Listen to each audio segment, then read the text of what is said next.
ولو أنهم إذ ظلموا أنفسهم جاءوك فاستغفروا الله واستغفر لهم الرسول لوجدوا الله توابا رحيما۔ مشکات شریف کی ایک حدیث ہے، حضرت انس رضی اللہ تعالی عنہ فرماتی ہیں کہ نبی کریم صلی اللہ علیہ وسلم نے فرمایا قیامت والے دن جب حساب و کتاب ہو چکا ہوگا تو جنتی جنت میں جا رہی ہوں گے اور دوزخی دوزخ میں جا رہی ہوں گے۔ ایک طرف جنتیوں کی، دوسری طرف دوزخیوں کی۔ اب جنتی تو جنت میں جا رہی ہیں، حساب کتاب ہو چکا ہے، اور دوزخی جو ہیں انہوں نے دوزخ میں جانا ہے۔ جہنمیوں کی بھی ایک صف بنی ہوگی، ایک لائن ہوگی، تو جب ان کے اندر سے، ان کے قریب سے کوئی اللہ کا ولی گزرے گا، کوئی اللہ کا ولی، تو وہ جو دوزخیوں کی، جہنمیوں کی جو لائن ہے، اس میں سے کوئی جہنمی اس اللہ کے ولی کو پہچان لے گا اور پوچھے گا حضرت آپ نے مجھے پہچانا ہے یا نہیں پہچانا؟ پوچھے گا کہ آپ نے مجھے پہچانا ہے یا نہیں پہچانا؟ تو اب وہ پوچھے گا اس اللہ کے ولی سے، تو میں وہی ہوں جس نے آپ کو ایک مرتبہ پانی پلایا تھا۔ مشکات شریف کی حدیث ہے، راوی حضرت انس ہیں۔ الحمدللہ میں نے حضرت انس کے مزار پر بھی حاضری دی ہے۔ عراق کا ایک شہر ہے بصرہ، وہاں میں نے حاضری دی۔ تو وہ پوچھے گا، وہ کہے گا حضرت اس اللہ کے ولی کو دیکھ کر کہ آپ نے مجھے پہچانا ہے، میں وہی ہوں جس نے آپ کو ایک مرتبہ پانی پلایا تھا۔ کوئی کہے گا میں وہی ہوں جس نے آپ کو ایک مرتبہ وضو کروایا تھا، جس نے آپ کو ایک دفعہ وضو کروایا تھا۔ اب وہ جو اللہ کا ولی ہے، جو اللہ کے دوستوں میں سے ہے، جو نیک بندہ ہے، وہ اللہ کی بارگاہ میں ان کی شفاعت کرے گا کہ یا اللہ اس بندے کو بخش دے، جبکہ فیصلے ہو چکے ہوں گے، حساب کتاب ہو چکا ہوگا۔ حدیث میں حساب کتاب ہو چکا ہوگا، جنتی جنت میں جا رہے ہوں گے، دوزخی دوزخ میں جا رہے ہوں گے۔ تو اب ایک دوزخی، ایک جہنمی، ایک اللہ کے ولی کو جس نے اس نے زندگی میں پانی پلایا تھا یا وضو کروایا تھا، وہ کہے گا حضرت آپ نے مجھے پہچانا، میں وہی بندہ ہوں جس نے آپ کو وضو کروایا تھا، جس نے آپ کو پانی پلایا تھا۔ تو وہ اللہ کا ولی، وہ پھر اللہ کی بارگاہ میں اس کی سفارش، اس کی شفاعت کرے گا۔ نبی کریم صلی اللہ علیہ وسلم فرماتی ہیں جس سے اس کی بخشش ہو جائے گی۔ نبیاں تے ولیاں دے در تے مقبول دعاواں ہوندیاں نے ہڑ وگدے نے جد نینا دے پھر معاف خطاواں ہوندیاں نے نبیاں تے ولیاں دے در تے مقبول دعاواں ہوندیاں نے ہڑ وگدے نے جد نینا دے پھر معاف خطاواں ہوندیاں نے دیوانے نہیں دانے نے جڑ در ولیاں دے آندے نے نبیاں ولیاں دے مزاراں تے سب ختم سزاواں ہوندیاں نے لے فیض داتا علی حجویری تو خواجہ اجمیری کہندے نے لے فیض داتا علی حجویری تو خواجہ اجمیری کہندے نے اتنا کس کامل جو آوے سب نانو عطاواں ہوندیاں نے نبیاں تے ولیاں دے در تے مقبول دعاواں ہوندیاں نے ہڑ وگدے نے جد نینا دے پھر معاف خطاواں ہوندیاں نے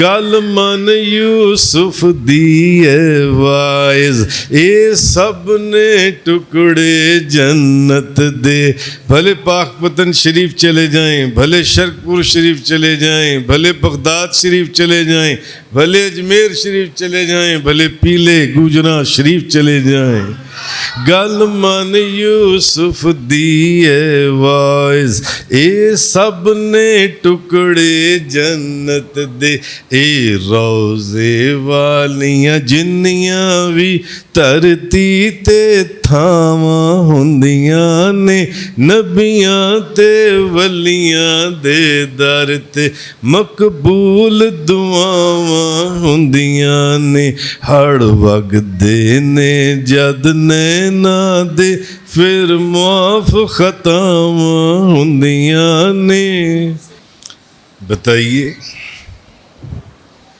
اللہ کے ولی کو پلایا ہوا ایک گلاس پانی کا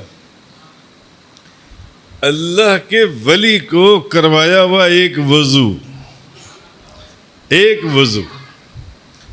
فیصلے ہو چکے ہوں گے حدیث میں جنتی جنت میں جا رہے ہوں گے دوزخی دوزخ میں جا رہے ہوں گے فیصلہ ہو چکا ہے مگر اس اللہ کے ولی کی شفاعت سے جب وہ کہے گا حضرت میں وہ ہوں جس نے آپ کو پانی پلایا تھا جس نے آپ کو وضو کروایا تھا وہ کہے گا یا اللہ اس کو بخش دے اللہ تعالیٰ اس کو جہنمیوں کی فہرست سے نکال کر جنتیوں کی فہرست میں داخل کر دے گا جنتیوں اس کی صف میں وہ جنت کے اندر داخل ہو جائے گا یہ ہے اللہ کے ولی یہ ہے اللہ کے ولی کی طاقت اللہ کے ولی کی شان اگر اللہ کے ولی کی دعا میں اور اس کی شفاعت میں اتنی رحمت اور برکت ہے تو پھر تاجدار دو جہاں شاہ سوار لا مکان مالک زمین و آسمان روح کن فکان سید السادات جوہر کائنات جان حیات منبع فیوز و برکات حضور کو نور شافی یوم النشور حبیب رب غفور رسول خدا شاہ خدا نور خدا احمد مشتبہ حضرت محمد مصطفیٰ صلی اللہ تعالیٰ علیہ وآلہ وصحبہ بارک وسلم کی سفارش اور شفاعت اور ان کی دعا اور ان کی نظر توجہ میں کتنی برکت اور رحمت ہوگی ان کی نگاہ نے اور ان کی اس زبان مبارک نے تو گناہ گاروں کے دریاؤں کے دریا بہا کر جنت میں لے جانی نبی کریم صلی اللہ علیہ وسلم حضرت قاسم بن منبع رحمۃ اللہ علیہ فرماتے ہیں میں نے خواب میں حضرت بشر حافی کو دیکھا. میں نے پوچھا اللہ نے آپ کے ساتھ کیا سلوک کیا ہے؟ اے بشر حافی اللہ نے آپ کے ساتھ کیا سلوک کیا؟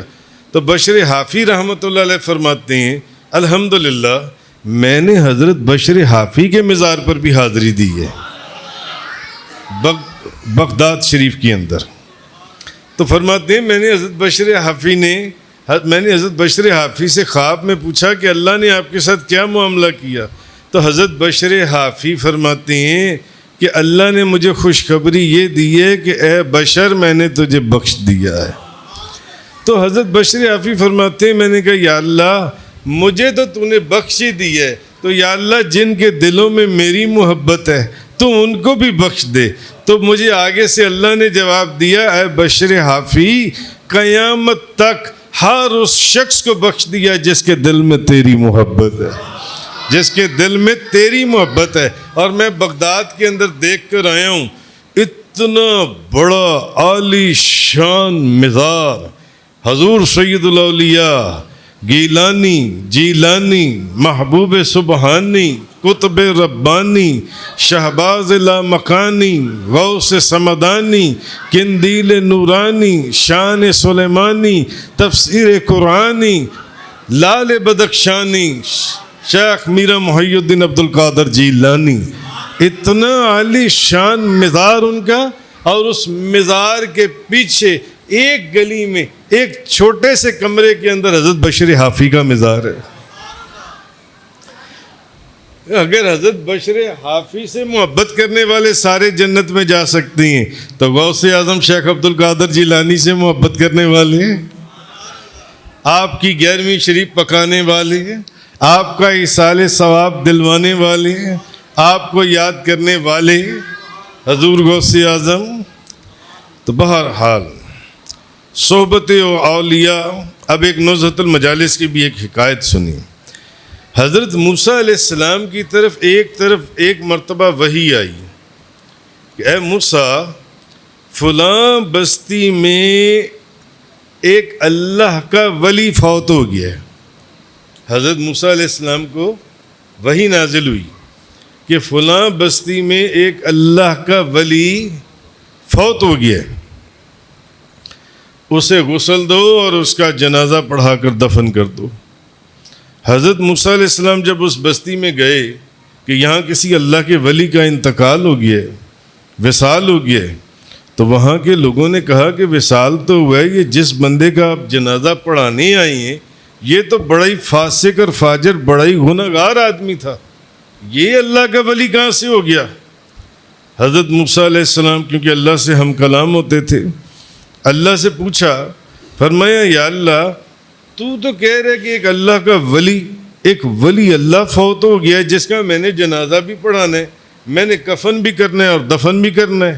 لوگ کہہ رہی ہیں کہ یہ تو بڑا ہی گناہ گار فاسق اور فاجر بندہ تھا. مولا کریم یہ کیا؟ اللہ تعالیٰ نے فرمایا اے موسیٰ جو لوگ کہہ رہے ہیں نا یہ صحیح کہہ رہی ہیں، مگر مجھے اس کی ایک بات بڑی پسند تھی، اور وہ بات یہ تھی کہ یہ ہر روز آسمان کی طرف منہ کر کے مجھے کہتا تھا کہ یا اللہ مجھے معلوم ہے کہ میں بڑا گناہ گار ہوں، میں بہت گناہ گار ہوں، مگر مولا جو تیرے بندے ہیں، جو صاحب ولایت ہیں، جو ولی اللہ ہیں، یا اللہ میرے دل میں ان کی بڑی محبت ہے. اے موسیٰ اس کی اس ادا کی وجہ سے کہ اس کو میرے ولیوں سے محبت تھی میں نے اس کو بخش دیا اور میں نے اس کو اپنے ولیوں کی فہرست میں داخل کر لیا. آہا امام عبد الرحمن صفوری نے یہ بات لکھی نزہۃ المجالس شریف کے اندر. تو کہنے کا مقصد یہ ہے کہ یہ جو میں نے آپ کو حضرت بشر حافی والا واقعہ سنایا، حضرت موسیٰ علیہ السلام والا واقعہ سنایا، حضرت انس والی میں نے حدیث سنائی آپ کو مشکات شریف کی کہ بھئی اگر ان اللہ کے ولیوں ان کی دعا اور ان کی نگاہ کے اندر اتنی طاقت اور اتنی برکت ہے تو نبی کریم صلی اللہ علیہ وسلم کی دعا اور ان کی نگاہ کے اندر کیا رحمت اور کیا برکت ہوگی؟ جی کیا برکت ہوگی؟ تو اب جو آیہ کریمہ میں نے آپ کے سامنے پڑھی سورۃ النساء کی آیت نمبر 64 میں سے وَلَوْ أَنَّهُمْ ظَلَمُوا أَنفُسَهُمْ جَاءُوكَ، اب جو لوگ یہ کہتے ہیں کہ جی کسی اللہ کے نبی یا ولی کے مزار پر جا کر کچھ نہیں مانگنا چاہیے، اب قرآن کا ہر حکم صرف حضور کی زندگی تک ہے یا قیامت تک ہے؟ قرآن کا ہر حکم قیامت تک ہے۔ تو جو لوگ یہ کہیں کہ نہیں جو بس جو مانگنے صرف اللہ سے مانگو یا ڈائریکٹ اللہ سے مانگو، کسی نبی اور ولی سے مانگنے کی ضرورت ہی نہیں ہے۔ اب آیت کیا کہہ رہی ہے، قرآن کیا کہہ رہا ہے؟ وَلَوْ أَنَّهُمْ ظَلَمُوا أَنفُسَهُمْ جَاءُوكَ، کہ جب تم اپنی جانوں پر ظلم کر لو، یعنی جب تم گناہ کر لو، اپنی جانوں پر ظلم کر لو، گناہ کر لو اپنی جانوں پر، تو اس وقت اللہ تعالیٰ نے یہاں اس آیت میں یہ تو نہیں فرمایا کہ میری بارگاہ میں حاضر ہو جانا، کسی نبی ولی کے پاس جانے کی کوئی ضرورت نہیں، جو مانگنا ڈائریکٹ میرے سے مانگنا۔ اللہ نے یہ فرمایا یہاں پر، فرمایا جب اپنی جانوں پر ظلم کر لو، بخشش کی کوئی صورت نظر نہ آئے۔ وَلَوْ أَنَّهُمْ ظَلَمُوا أَنفُسَهُمْ جَاءُوكَ، تو محبوب جب ان کو بخشش کی کوئی صورت نظر نہ آئے، یہ اپنی جانوں پر ظلم کر لیں، کیا فرمایا محبوب اس وقت یہ آپ کے در دولت پر حاضر ہو جائیں۔ اس وقت آپ کے در دولت، آپ کے دروازے کے اوپر حاضر ہو جائیں، آپ کے دروازے کے اوپر چلے جائیں۔ اسی لیے میرے حضور قبلہ و کعبہ عالم یلمئی فاضل لوزئی عاشق غوث الورا فنا فی المصطفیٰ حضرت علامہ مولانا حاجی محمد یوسف علی نگینہ رحمۃ اللہ علیہ، آپ فرماتی ہیں بخشش لئی رب نے دس چھڑیا دربار محمد مدنی دا، بخشش لئی رب نے دس چھڑیا دربار محمد مدنی دا، وَلَوْ أَنَّهُمْ ظَلَمُوا أَنفُسَهُمْ جَاءُوكَ، جب تم اپنی جانوں پر اتنے ظلم کر لو کہ بخشش کی کوئی صورت نظر نہ آئے، تو اللہ نے فرمایا محبوب یہ آپ کے در پر حاضر ہو جائیں، آپ کے در کے اوپر حاضر ہو جائیں۔ فاستغفر اللہ، یہ نہیں فرمایا میری بارگاہ میں حاضر ہو جاؤ، یہ نہیں فرمایا کہ خانہ کعبے میں آ جاؤ، یہ نہیں فرمایا اس آیت کے اندر کہ سجدہ ریز ہو جاؤ، فرمایا نہیں، جب بخشش کی کوئی صورت نظر نہ آئے تو کہاں چلے جاؤ؟ میرے محبوب کے در پر چلے جاؤ، میرے محبوب کے در پر چلے جاؤ، وہاں جا کر فاستغفر اللہ، اب اللہ سے معافی مانگو۔ معلوم ہوا کہ نبی کریم صلی اللہ علیہ وسلم کا دروازہ اللہ ہی کا دروازہ ہے، حضور کا دربار اللہ ہی کا دربار ہے۔ ہاں، ایک بندہ کوئی غلطی کرے آپ کے ساتھ، بدتمیزی کرے آپ کے ساتھ، تو اس کو معافی بھی تو آپ ہی سے مانگنی ہے نا، یا میرے سے آ کر معافی مانگے گا؟ اور اگر میرے پاس آ کر معافی مانگے گا یا کسی اور کے پاس جا کر معافی مانگے گا، وہ کہے گا یار تو ادھر کیا کرنے آئے ہے؟ جس کا تو نے گناہ کیا جا کر اس سے معافی مانگ۔ مگر اللہ نے اس عدالت کا قانون سمجھایا غلطی تو کی خدا کی، نافرمانی کی خدا کی، بے ادبی کی خدا کی، اس کے حکم کے اوپر عمل پیرا نہیں ہوا، نماز نہیں پڑھی، جھوٹ بولا، رشوت لی، چوری کی، ہر غلط کام کیا، اللہ نے کیا فرمایا؟ فرمایا میرے محبوب کے در پر چلے جاؤ۔ معلوم ہوا کہ وہ اللہ ہی کا دروازہ ہے، وہ اللہ ہی کا دربار ہے، وہاں چلے جاؤ، وہاں چلے جاؤ۔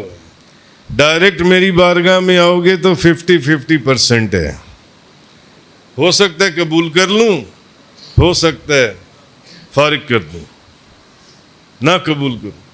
مگر پیر سید جماعت علی شاہ صاحب آپ فرمایا کرتے تھے کہ 100% گناہوں کے اوپر گناہوں کی معافی اگر بندہ نبی کریم صلی اللہ علیہ وسلم کی بارگاہ میں حاضر ہو جائے، حضور کی بارگاہ میں حاضر ہو جائے، وَلَوْ أَنَّهُمْ إِذْ ظَلَمُوا أَنفُسَهُمْ جَاءُوكَ، جب تم اپنی جانوں پر ظلم کر لو، اتنے گناہ کر لو کہ بخشش کی کوئی صورت نظر نہ آئے، تو میرے محبوب کے در پر حاضر ہو جاؤ اور وہاں جا کر کہو فاستغفر اللہ، اب اللہ سے معافی مانگو، وہاں جاؤ اب اللہ سے معافی مانگو۔ اور پھر صرف یہ نہیں کہ صرف اللہ سے معافی مانگو، فرمایا واستغفر لهم الرسول، میرا محبوب بھی تمہاری سفارش کرتے، ہاں میرا محبوب بھی تمہاری سفارش کرتے۔ آگے کیا فرمایا؟ لا وجد اللہ تواب الرحیم، اب تم اللہ کو توبہ قبول کرنے والا اور مہربان پاؤ گے۔ اللہ اکبر، یا رسول اللہ۔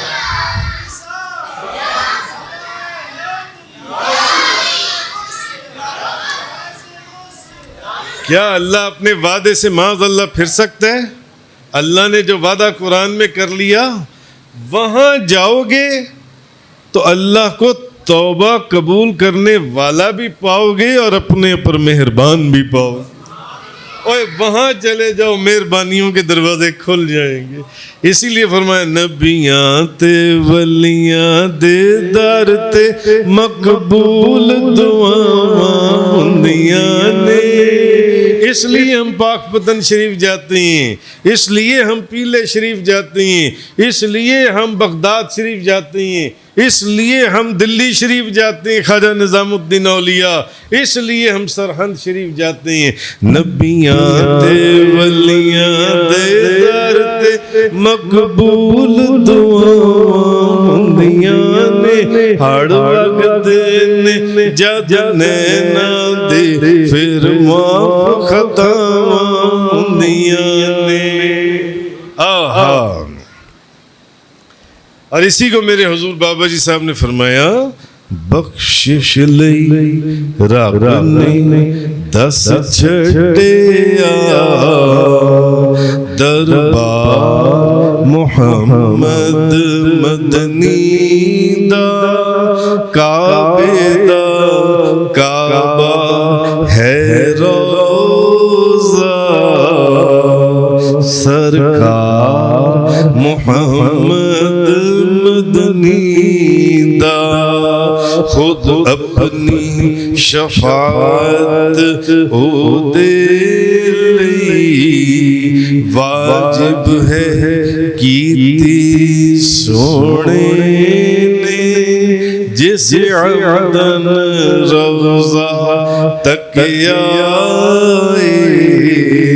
ایک بار محمد مدنی دا، نہ لئیے مشکلاں حل ہون، لبنایا دکھڑے مک جاندے۔ آپ فرماتے ہیں جن کے نام لینے سے مشکلیں دور ہو جائیں اور جن کا لعاب دہن لگنے سے بیماریاں دور ہو جائیں، جن کا لعاب دہن، یہ اللہ کے نبی اور ولی، جن کا لعاب دہن لگنے سے بیماریاں دور ہو جائیں، اور جن کا نام لینے سے مشکلات حل ہو جائیں. نہ لئیے مشکلاں حل ہون لبنایا دکھڑے مک جاندے. آپ نے وہ حدیثوں میں واقعہ پڑھا ہے. ایک صحابی حضور کی بارگاہ میں آئے جنگ کے اندر کہ یا رسول اللہ میرا یہ بازو کٹ گیا. ایک صحابی آئے جن کی جنگ کے اندر آنکھ نکل گئی. حدیثیں مختلف ہیں. حضور نے ان کی آنکھ کے اوپر اپنا لعاب دہن لگایا اور آنکھ وہاں جوڑ دی. جو آنکھ باہر نکلی ہوئی آنکھ تھی, حدیثوں میں ہے کہ وہ آنکھ دوسری آنکھ سے زیادہ اچھا دیکھتی تھی. آج دنیا کا بڑے سے بڑا ڈاکٹر نکلی ہوئی آنکھ دوبارہ لگا سکتا ہے؟ جو کٹ چکی ہو وہ آنکھ دوبارہ لگا سکتا ہے؟ حضور نے وہ بازو کے پر اپنا لعاب دہن اس بازو کے پر لگایا اور اس کو فرمایا بازو ساتھ لگا لو. وہ بازو پہلے سے بھی زیادہ طاقتور ہو گیا. صحابہ کرام کو دروازہ ہی ایک نظر آتا تھا, فقط اپنے شیخ اور مرشد اور اللہ کے نبی کا. آہا کھلے بوہے ویکھ کے تیرے مسکین بچارے آ گئے. کھلے بوہے ویکھ کے مسکین بچارے آ گئے. سن دلاں دیا محرماں درداں دے مارے آ گئے. سن دلاں دیا محرماں درداں دے مارے آ گئے. سن دلاں دیا محرماں درداں دے مارے آ گئے. تو حضور بابا جی صاحب یہ فرمایا کرتے نہ لئیے مشکلاں حل ہون لبنایا دکھڑے مک جاندے. جاندا نہیں کول حکیماں دے بیمار محمد مدنی دا. واللیل زلفاں یوسف والشمس حسین پیشانی. واللیل زلفاں یوسف والشمس حسین پیشانی. ہے چہرہ اقدس مطلع انوار محمد مدنی دا. ہے چہرہ اقدس مطلع انوار محمد مدنی دا.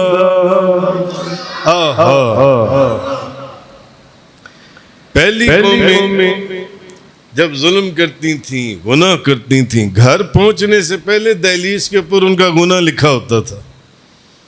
ان کے چہرے بگڑ جایا کرتے تھے. پہلی قوموں کی تفسیریں قرآن کی تفسیر اٹھا کر دیکھیں. پہلی قومیں پہلی امتوں کے اندر جب لوگ گناہ کرتے تھے گھر پہنچنے سے پہلے دہلیز پر گناہ لکھا ہوتا تھا. یہ بندہ فلاں گناہ کر کر آ رہا. چہرے بگڑ جاتے تھے. پہلیاں قوماں کر دیاں سن پاپ جس دم بگڑ جاندہ سی ہر ایک سیاکار دام. پہلیاں قوماں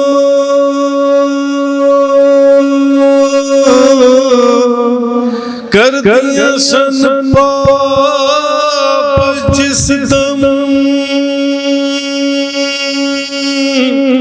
بگڑ جاندہ سی ہر ایک سیاکار دام. ہن بھی حافظہ غرق جہان ہن بھی حافظ غرق جہان ہوندا اے پر یار نو ماردا یار دا ہن بھی حافظ غرق جہان ہوندا حضرت نوح علیہ السلام کی قوم ساری قوم کو روئے زمین کے پر پانی میں ڈبو کر غرق کر دیا گیا ہن بھی حافظہ غرق جہان ہوندا اے پر یار نو ماردا یار دا کیا بات. تو اللہ تبارک و تعالی آپ نے فرمایا وَلَوْ أَنَّهُمْ ظَلَمُوا أَنفُسَهُمْ جَاءُوكَ جب اپنی جانوں پر ظلم کر لو اتنے گناہ کر لو بخشش کی کوئی صورت نظر نہ آئے وہاں میرے محبوب کے در دولت پر پہنچ جاؤ وہاں چلے جاؤ فاستغفر اللہ وہاں اللہ سے معافی مانگو واستغفر لهم الرسول اور میرا محبوب بھی تمہاری سفارش کر دے تو پھر لا وجد اللہ تواب الرحیم تم اللہ کو توبہ قبول کرنے والا اور مہربان پاؤ گے. مہربان احادیث میں روایات کے اندر ہے ایک بندہ مدینہ منورہ میں آ گیا روئے زار و کتار مجھے اللہ کے رسول کی بارگاہ میں حاضری دینی ہے ان کا آستانہ کدھر ہے ادھر چلے جاؤ حضور کے آستانے پر پہنچ گیا آستانہ مقدس کے اوپر وہاں جب پہنچا اس نے کہا اللہ کے رسول پتہ چلا کہ نبی کریم صلی اللہ علیہ وسلم کو تو وصال فرمائے پردہ فرمائے 3 دن گزر گئے ہیں 3 دن گزر گئے ہیں وہ بندہ حضور کی قبر انور کے اوپر گر گیا حضور کی قبر انور پر گر گیا. میں تو سوچتا ہوں اس بندے کا نصیب کتنا ہوگا آج کروڑوں اربوں لوگ جاتے ہیں کسی کو قریب جانے کی مجال ہی نہیں ہے جالیوں کے قریب بھی نہیں جانے دیتے اب تو لوگ تو جا کر حضور کی قبر انور پر گر گیا اور قبر کی مٹی اپنے سر پہ ڈالنے لگا قبر کی مٹی سر پر ڈالے اور روئے اور کہے یا رسول اللہ یا آپ ہی سے تو ہم نے سنا کہ وَلَوْ أَنَّهُمْ ظَلَمُوا أَنفُسَهُمْ جَاءُوكَ اس نے یہ والی آیت حضور کی قبر انور کے اوپر جا کر پڑھی روئے اور مٹی ڈالے اور یہ آیت مبارک پڑھ لائے وَلَوْ أَنَّهُمْ ظَلَمُوا أَنفُسَهُمْ جَاءُوكَ کہ یار کہ جب کوئی اپنی جانوں پر ظلم کر لے تو آپ کی بارگاہ میں آ جائے اور یہاں اگر اللہ سے معافی مانگے تو پھر آپ اس کی سفارش فرما دیں تو وہ بندہ اللہ کو توبہ قبول کرنے والا اور مہربان پائے گا. یا رسول اللہ مگر آپ تو پردہ فرما گئے آپ تو دنیا سے وصال فرما گئے. روایات اور حدیث کے اندر ہے قبر کے اندر سے آواز آئی قد غفر لک اے عرابی جا تجھے اللہ نے بخش دیا. آہا یا رسول اللہ کسے درد میں اپنے دل کا سنا کسے اپنا خالی میں دامن دکھاؤں کسے درد میں اپنے دل کا سنا کسے اپنا خالی میں دامن دکھاؤں سوا کے یا محمد کہیں بھی نہیں آسرا یوسف شہنشاہ کا میری جان کے مالک میرے دل کے وارث حبیب خدا تاجدار مدینہ کریں گے شفاعت میری روز محشر انہی پہ بھروسہ ہے ان کے گدا کا سب پڑھیں کریں گے شفاعت میری روز محشر انہی پہ بھروسہ ہے ان کے گدا کا دلوں کی تسلی ہے ذکر الہی دلوں کی ضیاء ذکر ہے مصطفیٰ کا دلوں کی تسلی ہے ذکر الہی دلوں کی ضیاء ذکر ہے مصطفیٰ کا جو کرتا ہے دل سے غلامی نبی کی وہی ہے حقیقت میں بندہ خدا کا واخر دعوانا